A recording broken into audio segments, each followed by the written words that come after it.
Radio صدائے حریت جموں کشمیر سے خبریں سنیے۔ پاکستانی وزیراعظم عمران خان نے بھارتی وزیراعظم نریندر مودی کو خبردار کرتے ہوئے کہا ہے کہ مودی کسی غلط فہمی میں نہ رہنا، پاکستان پر حملہ تمہاری آخری غلطی ہوگی۔ ہماری فوج دنیا کی باصلاحیت فوج ہے۔ ان کا کہنا ہے کہ پاکستان میں کوئی موت سے نہیں ڈرتا۔ مقبوضہ کشمیر میں لاک ڈاؤن زیادہ عرصہ نہیں رہ سکتا۔ جس دن محاصرہ اٹھا، انسانوں کا سمندر باہر نکلے گا اور ایک ہی نعرہ گونجے گا جو آزادی کا نعرہ ہوگا۔ اس کے بعد مودی کے پاس کوئی اور پتہ کھیلنے کے لیے نہیں رہے گا۔ عمران خان میرپور آزاد کشمیر میں ایک جلسہ عام سے خطاب کر رہے تھے۔ مقبوضہ کشمیر میں بھارتی فوجیوں کے ہاتھوں شہید ہونے والے دونوں جوانوں کی نماز جنازہ میں ہزاروں افراد نے شرکت کی۔ خطیب کو بہگامہ اسلام آباد جبکہ ضیاء الرحمان کو ارتھ بڈگام میں اپنے آبائی علاقوں میں آزادی کے حق میں اور بھارت کے خلاف نعروں کی گونج میں سپرد خاک کیا گیا۔ یعنی شاہدین کے مطابق بہگامہ میں شہید خطیب کو گن سلوٹ بھی پیش کیا گیا۔ درستہ مقبوضہ کشمیر میں بھارتی محاصرہ اور لاک ڈاؤن 187 روز سے جاری ہے۔ پاک فوج کے سربراہ جنرل قمر جاوید باجوہ کی زیر صدارت کور کمانڈرز کانفرنس منعقد ہوئی،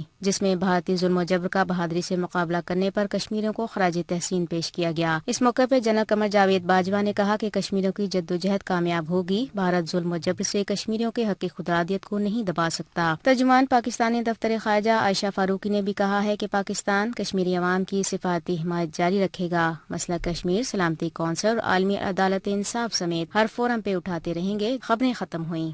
مثل مشہور ہے کہ سچ کو آنچ نہیں اور جھوٹ کے پاؤں نہیں۔ پاک بھارت تنازعات اور جموں کشمیر پر یہ بات بالکل صادق آتی ہے۔ یہی بات گزشتہ روز وزیر اعظم عمران خان نے میرپور میں خطاب میں کہی اور کہا کہ دنیا کے بڑے سربراہان، عالمی برادری اور میڈیا جموں کشمیر پر بھارتی جھوٹے پروپیگنڈے سے متاثر تھا، مگر 5 اگست نے ایسا موقع فراہم کیا کہ کشمیر کا سچ پاکستان دنیا کے سامنے لے آیا۔ انہوں نے مودی کی دھمکیوں اور 10 دن کی جنگ کو اس کی آخری غلطی قرار دیتے ہوئے کہا، ہندوستان میں پہلے تو آپ نے یہ جو قانون بنائے ہیں، رجسٹریشن ایکٹ اور سٹیزن ایکٹ، اس کی وجہ سے اگر ہندوستان کے لوگوں کے اندر آپ کے خلاف نفرت بڑھ گئی ہے، لوگ آپ کے سامنے کھڑے ہو گئے ہیں، مظاہرے ہو رہے ہیں، تو اگر آپ نے اس غلط فہمی میں یہ سمجھا کہ میں پاکستان کے اوپر کوئی ایکشن لے کے اپنا ہندو بیس کو اوپر لے کے آؤں گا، موڈی اس غلط فہمی میں نہ رہنا، یہ آپ کی آخری غلطی ہوگی۔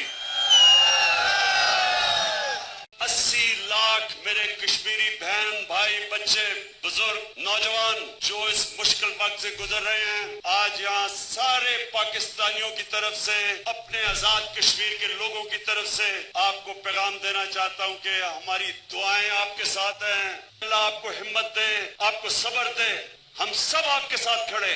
گیدڑ کی موت آتی ہے تو شہر کا رخ کرتا ہے اور سانپ کی موت اسے راستے پر لے آتی ہے۔ مودی کا بھی کچھ ایسا ہی حال ہے۔